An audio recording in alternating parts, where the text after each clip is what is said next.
que é felicidade? Qual a norma do céu e qual o ideal de Deus?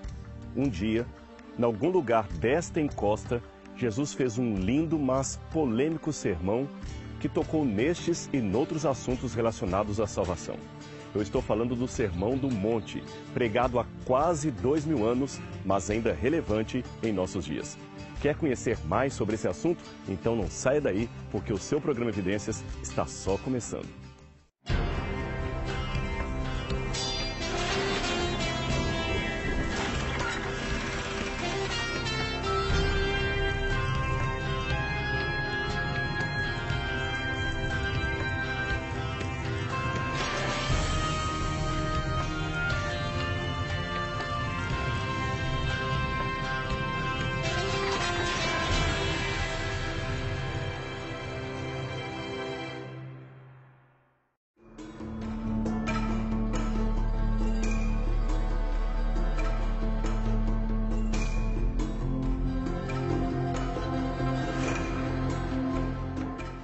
Vendo as multidões, Jesus subiu ao monte e se assentou.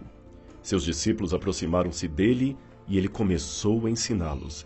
Mateus 5, 1 e 2. Eu fico imaginando então Jesus chegando aqui com seus discípulos. 2000 anos se passaram desde então. Quem sabe estavam ali Pedro, Tiago, João. E por que Jesus se assentou? Não era porque ele estivesse cansado, mas porque ia ensinar. A Igreja Católica, na verdade, demarcou muitos lugares sagrados na região como sendo sítios onde ocorreram episódios da vida de Cristo. Dentre estes, existe um belo templo construído na encosta montanhosa da Galileia, na qual, acredita-se, foi feito o Sermão da Montanha. É linda a vista do Lago Tiberíades a partir deste ponto, e a Igreja das Bem-aventuranças, erguida no local no final de 1930, foi uma obra de arte espetacular. O seu arquiteto foi Antônio Baluzzi, contratado pelo Vaticano para fazer muitas das construções católicas na Terra Santa. A Igreja das Bem-aventuranças realmente é um local muito agradável e próprio para a meditação nas coisas de Deus, especialmente por causa dos jardins bem cuidados e da receptividade que têm mesmo pessoas que não professam o catolicismo. Mas, como eu disse, não podemos dizer que realmente foi ali que Jesus deu os seus ensinamentos. Só podemos dizer que foi em algum canto desta montanha.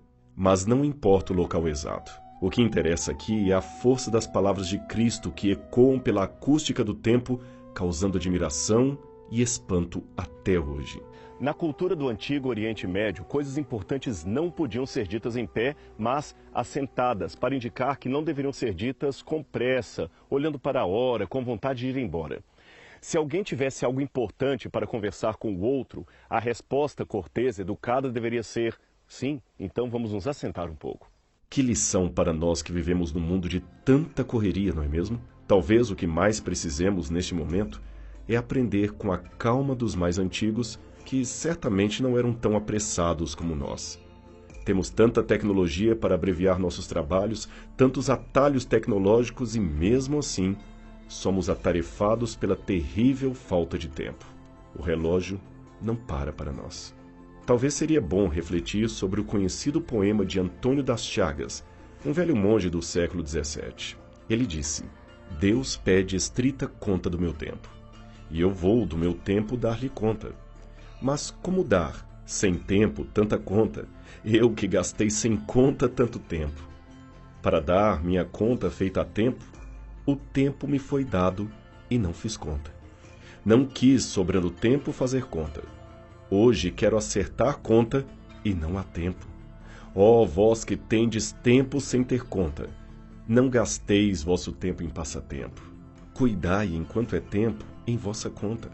Pois aqueles que sem conta gastam tempo, quando o tempo chegar de prestar conta, chorarão, como eu, o não ter tempo. As bem-aventuranças começam, portanto, com uma nota indireta de apelo ao tempo. Subir ao monte, parar, sentar, ouvir a voz de Jesus. E por que ele vem ao monte? Por que não ensinou as mesmas coisas lá de baixo? Na mentalidade bíblica, o monte sempre foi símbolo geográfico da presença de Deus, em contraste com o vale e os abismos, que são signo da ausência divina. Elevo os meus olhos para o monte, de onde me virá o socorro? O meu socorro vem do Senhor, que fez os céus e a terra. Salmo 121, 1 e 2. Veja que fantástico esse trecho de Isaías sobre o sentido teológico da montanha na visão judaica. Palavra que em visão veio a Isaías, filho de Amós, a respeito de Judá e Jerusalém. Nos últimos dias, acontecerá que o monte da casa do Senhor será estabelecido no cimo dos montes, e ele se elevará sobre os outeiros, e para ele afluirão todos os povos. Irão muitas nações e dirão: Vinde, subamos ao monte do Senhor, à casa de Deus de Jacó, para que nos ensine os seus caminhos, e andemos pelas suas veredas, porque de Sião sairá a lei, e a palavra do Senhor de Jerusalém. Ele julgará entre os povos e corrigirá muitas nações. Estas converterão as suas espadas em rélias de arado e as suas lanças em podadeiras. Uma nação não se levantará a espada contra outra nação, nem aprenderão mais a guerra. Vinde, ó casa de Jacó, e andemos na luz do Senhor. Isaías 2, 1 a 5. Se você notar bem, Mateus escolhe de propósito aqueles elementos da vida de Cristo que o assemelham àquele profeta semelhante a Moisés e que os discípulos e os judeus estavam esperando. Aliás, foi Moisés mesmo que falou da vinda desse grande profeta. O Senhor teu Deus te suscitará do meio de ti, dentre teus irmãos, um profeta, semelhante a mim. A ele ouvirás. Deuteronômio 18, verso 5. Mateus então mostra que Jesus é esse profeta. E como ele faz isto? Escolhendo literariamente os aspectos da vida de Jesus que apontavam para isso. Preste atenção. Jesus nasce, ok? Um monte de crianças morrem porque Herodes manda matá-las e Jesus escapa. Moisés também nasce, muitas crianças morrem porque Faraó ordenou matá-las e Moisés escapa. Quando Jesus escapa, ele vai para o Egito. Quando Moisés escapa, ele também vai para o Egito. Moisés passa 40 anos no deserto. Jesus passa 40 dias no deserto. Depois, Moisés, em meio ao deserto, sobe até o Monte Sinai e de lá traz os 10 mandamentos. Jesus também, quando sai do deserto, sobe a montanha e traz novamente os mandamentos na ótica do reino. De acordo com o texto aqui de Mateus, quando Jesus começou a ensinar os seus discípulos, que também estavam assentados em algumas pedras aqui deste lugar, ele usou a palavra felizes para introduzir o seu discurso. Mateus escolhe a palavra makarioi em grego para expressar aquilo que Jesus havia dito em aramaico. Mas o que significa makarioi? Significa bem-aventurados, felizardos, pessoas que sabem o que é ter um sentido na sua vida. Os gregos geralmente usavam essa palavra para se referir à ilha de Chipre, também chamada de Ilha Feliz, por causa do seu clima agradável, solo fértil e vegetação abundante. Quem vivia ali em Chipre só poderia ser makarioi, ou feliz, ou literalmente felizardo. É que a raiz macro, quer dizer algo grandioso ou longo. Agora aqui vai a lista dos felizes ou dos bem-aventurados de Cristo. Veja o que diz a Bíblia. Bem-aventurados os pobres de espírito, porque deles é o reino dos céus. Bem-aventurados os que choram, porque serão consolados. Bem-aventurados os humildes, porque eles receberão a terra por herança. Bem-aventurados os que têm fome e sede de justiça, porque serão satisfeitos. Bem-aventurados os misericordiosos, pois obterão misericórdia. Bem-aventurados os puros de coração, pois verão a Deus. Bem-aventurados os pacificadores, porque serão chamados filhos de Deus. Bem-aventurados os perseguidos por causa da justiça, pois deles é o reino dos céus. Bem-aventurados serão vocês quando por minha causa os insultarem, os perseguirem e levantarem todo tipo de calúnia contra vocês. Alegrem-se e regozijem-se, porque grande é a sua recompensa no céu. Pois da mesma forma perseguiram os profetas que viveram antes de vocês. O curioso é que, olhando aqui essas palavras de Cristo, elas podem até parecer poéticas, mas a princípio, eu confesso que não parecem fazer muito sentido. Veja bem, aqui diz que felizes são os pobres, os que choram, os famintos, os que são perseguidos. Isso é irônico. Parece que felizes são exatamente os infelizes. Seria Jesus um sádico ou um incentivador do masoquismo? Mas o que é felicidade? Será que Jesus errou em chamar de felizes pessoas que padecem de problemas e necessidades? Vivemos numa época de tremendo consumismo e materialismo e, por isso, fica difícil digerir a ética do Sermão do Monte. Para nós, ser feliz é sinônimo de possuir. O grande problema é que nunca somos felizes, mesmo entrando de cabeça no consumismo. Mas por quê? Se formos honestos na resposta, perceberemos que o grande problema do consumo é que ele não sacia. E sabe por quê? De acordo com Sigmund Freud, o pai da psicanálise, a felicidade está baseada na realização do desejo. Mas, como um desejo provoca outros, logo o homem nunca estaria saciado e, consequentemente, nunca atingiria essa tal felicidade. Por isso sabemos que a nossa felicidade só pode estar em Deus e numa busca constante dele. Mas muitos, talvez a maioria, insistem em não buscar o sagrado. Aí, o que acontece? Elas se tornam infelizes de tanto querer ser felizes. A vida se torna uma constante oscilação entre a ânsia de ter e o tédio de possuir. E olha que quem disse isso foi um ateu chamado Arthur Schopenhauer. Jean Baudrillard, autor do livro A Sociedade do Consumo, dizia: "Não compramos objetos para possuí-los e sim para destruí-los. A cada nova campanha já estamos pensando na próxima. A efemeridade da moda acaba funcionando como antídoto para curar a ansiedade e saciar em pequenas porções a sede de emoções. A cada semana uma nova coleção na vitrine.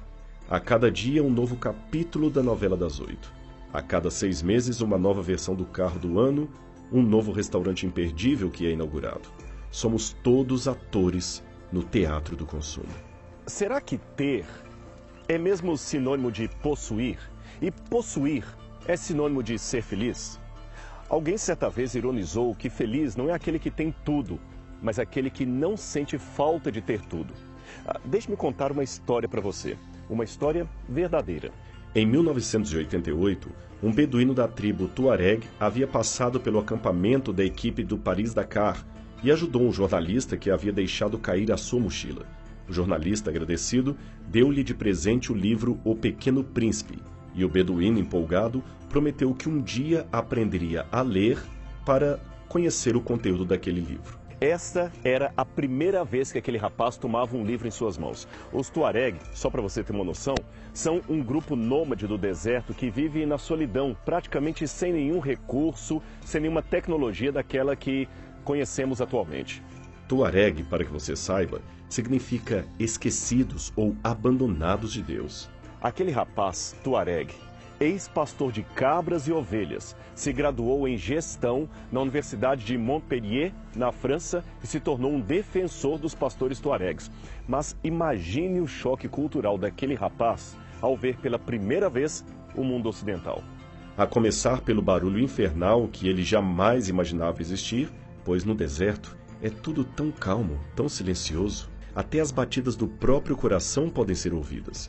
Lá não existe a correria dos nossos dias, a não ser para fugir de uma tempestade de areia, nem a cobiça da nossa sociedade. Tudo é de todos e para todos. O tempo pode finalmente ser visto, seguido bem devagar, sem pressa, com muita calma. Vocês do Ocidente, concluiu ele, podem até ter o relógio, mas nós aprendemos a ter o tempo. Forte, não é mesmo? Quer saber mais uma coisa da história humana em conexão com a Bíblia Sagrada? Então não saia daí, porque o programa Evidências volta já já.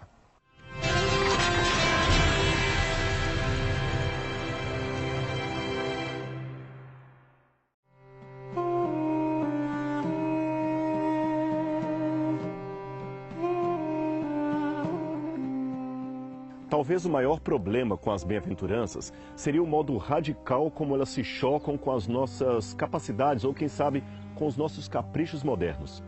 A necessidade de possuir bens e títulos tornou-se um fim em si mesma, para não dizer uma obsessão de muitos. Não existe fora do ego nenhuma autoridade que supere. Deus não está mais lá fora. Deus seria secretamente eu mesmo, o que é uma atitude perigosa por causa do seu potencial para a megalomania. Parece que vale tudo para fazer aquilo que eu quero. Se quero fazer uma coisa, se alguma coisa é boa para mim, eu levo avante com qualquer que seja a consequência que eu tenho que cumprir. Mas não é bem assim que a coisa funciona na vida. Veja, nossa relação com a vida ficou de repente ambígua. O grande sistema de símbolos que é o cristianismo organizado já não parece mais capaz de motivar a plena dedicação das pessoas, nem atender às necessidades humanas de muitos que estão por aí. E o resultado disto? É um forte sentimento de falta de sentido e de alienação com respeito à vida. Isso sem contar que a rapidez dos novos produtos, que se atualizam praticamente ano após ano, faz a vida ficar facilmente desatualizada, fora de moda. No momento preciso em que descobri o sentido da vida, a vida mudou. George Carlin. Os sintomas são intoleráveis porque já não tem sentido. Nós estamos nos tornando zumbis, consumidores famintos, dominados pela ansiedade e pela angústia, aquela angústia descrita por muitos filósofos da moda. Podemos superar quase todas as dificuldades se soubermos discernir o seu significado. Nossos prazeres, assim como nossas dores, são sintomas quando não tiverem importância simbólica. O que é esta importância simbólica? É o significado mais profundo da vida, a razão pela qual estamos aqui, de onde viemos, para onde vamos, qual o nosso papel na eternidade. Portanto, a direção da cura está na descoberta ou redescoberta da vida simbólica, da vida espiritual, que liberta o homem de uma vida angustiante, esmagadora e banal, porque lhe dá um vislumbre do futuro do mundo e do reino de Deus que está atrelado a ele.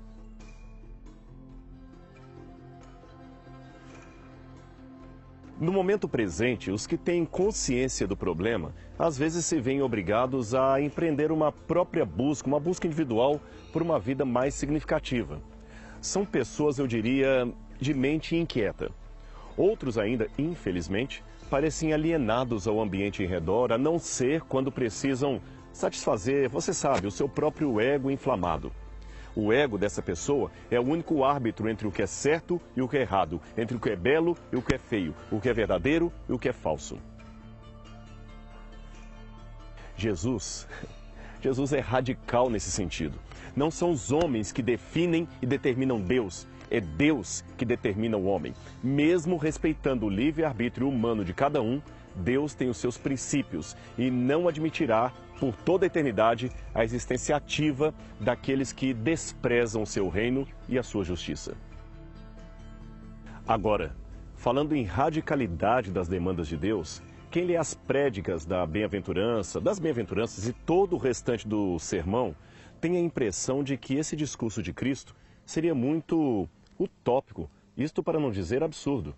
Tentar seguir as prédicas das bem-aventuranças parece uma forma de admitir o fracasso como projeto de vida espiritual e social. O padrão parece muito elevado e inatingível, especialmente por aqueles que querem ser seguidores de Jesus Cristo. Jesus, proibindo julgar, não julgueis para não seres julgados, levou alguns a concluírem que um cristão não pode ser juiz, nem mesmo participar de um júri. A proibição contra a blasfêmia, não jureis por nada que há no céu ou na terra, tem levado alguns a se recusar ao juramento. Finalmente, o princípio de Jesus da não resistência, da não violência, tem sido aplicado até mesmo à força militar e policial. O princípio da pureza, esse é o pior, parece sugerir um Deus omnivigilante, e isto não seria nada senão um Deus mórbido. Por isso, o escritor George Bernard Shaw certa vez descreveu o Sermão do Monte como sendo uma explosão impraticável de anarquismo e sentimentalismo. Friedrich Nietzsche também complementou: toda a moral do Sermão da Montanha faz parte disso. O ser humano tem verdadeiro prazer em violentar-se com exigências exageradas. Em toda moral ascética, o ser humano reza para uma parte de si mesmo como sendo um Deus e, por isso, necessariamente, tem de demonizar a outra parte. Será que a situação seria mesmo assim? Será esta a compreensão que condiz com aquilo que conhecemos de Jesus? A interpretação medieval católica dizia que esses preceitos chamados conselhos evangélicos eram para os poucos que buscam a perfeição, em vez de mandamentos para cada um dos cristãos. A opinião predominantemente luterana, embora não necessariamente de Lutero, é que o sermão apresenta um ideal impossível que não pode ser realizado, pelo que a sua função é a de mostrar ao homem a sua inadequação. Assim, apenas desse modo, ele estará preparado para receber o Evangelho. E há aqueles críticos liberais como Albert Schweitzer, que diziam que Jesus se equivocou pensando que o reino viria naquele tempo, e por isso fez exigências tão radicais. Exigências, aliás, próprias apenas de quem estaria vivendo no momento último, imediatamente antes do juízo final de Deus. Assim, considerando que o reino de Cristo é um evento que nunca ocorreu, isto na opinião dos liberais, é claro, o Sermão da Montanha não se aplicaria à nossa condição atual. Mas qual seria, portanto, o entendimento destas palavras? O que Jesus quis dizer com o Sermão do Monte? Antes de responder a isto, é preciso lembrar as palavras do Dr. Martin Lloyd-Jones, que disse: cuidemos da tendência de ficar discutindo contra esses princípios. Cuidemos para não os fazermos parecer ridículos e acautelemo-nos para não interpretá-los de tal maneira que julguemos ser impossível a aplicação de qualquer um deles. A ideia do Sermão de Cristo não é montar um manual de comportamento legalista e mecânico. Trata de uma relação de compromisso com Deus. Quer ver? Vamos ler as bem-aventuranças com outros olhos. Pegue a sua Bíblia e acompanhe comigo.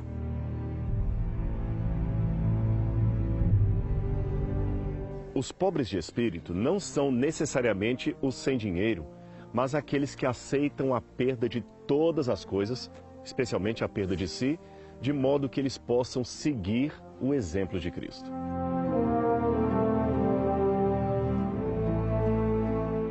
Os que choram são pessoas que vivem sem a ilusão de paz e prosperidade deste mundo, vindas apenas pela política humana. Eles são pessoas que aprenderam a não conformidade consigo mesmos e o desejo de encontrar a própria felicidade e realização na pessoa de Cristo.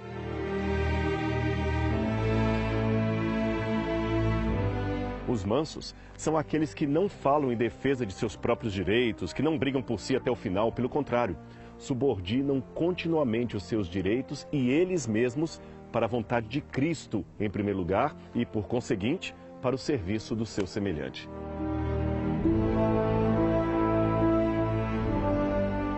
Os que têm fome e sede de justiça também renunciam à expectativa de que o homem pode fazer deste mundo um paraíso. A sua única esperança está na justiça que só o reino de Cristo pode trazer.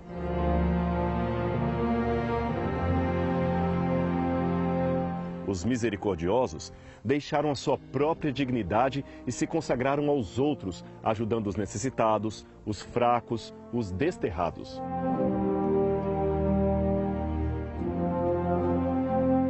Os puros de coração já não estão preocupados em ser chamados de felizes ou de bem-aventurados pelo mundo. Pelo contrário, eles se resignaram para o chamado de Cristo e o seu desejo é para o reino de Deus.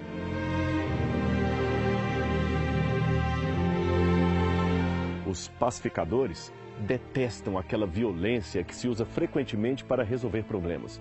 Eles entendem que, às vezes, especialmente em situações de conflito, a escolha é uma questão de eleger entre ter razão ou ser feliz.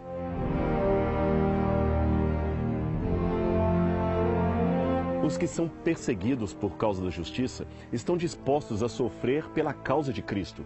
Toda e qualquer causa justa torna a sua causa, porque é parte da obra geral de Deus. O sofrimento, nesse caso, se converte em comunhão com o Pai Celestial. Finalmente, houve um teólogo que escreveu um ensaio sensacional em relação ao Sermão do Monte. Ele se chamava Dietrich Bonhoeffer e morreu enforcado num presídio nazista. Sabe por quê? Porque não aceitou participar da carnificina provocada por Hitler. Enquanto preso, ele escreveu vários conceitos importantes da teologia e entre eles o sentido de seguimento ou discipulado. Esse conceito explica bem o ideal do céu por detrás de cada palavra do Sermão de Cristo. Num só termo, Bonhoeffer dizia que o Sermão do Monte se resumia a esta palavra alemã: Nachfolge. Mas o que seria isso? Nachfolge. Folge significa consequência, sequência. Folgen, seguir, suceder. E nach seria a preposição depois, após, para, de acordo com. Assim, Nachfolge seria seguir atrás, imitando, como uma criança imita seus pais. De maneira imprecisa, é claro, mas com muita sinceridade e dedicação infantil.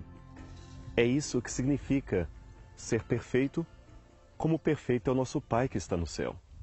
Sabe, geralmente nós imitamos a quem amamos, a quem admiramos. E se Cristo, o Espírito e o Pai são o objeto de nossa devoção e amor, certamente imitaremos o caráter da divindade. Apresentaremos defeitos? Provavelmente. Mas no rascunho de nossa vida, daremos oportunidade a Deus de escrever um belo livro chamado A História da Salvação. Da minha salvação e da sua salvação. Bem, o dia já está declinando, a noite está chegando e o programa Evidências vai ficando por aqui. Mas não perca o nosso próximo encontro, aqui na TV Novo Tempo. Até lá!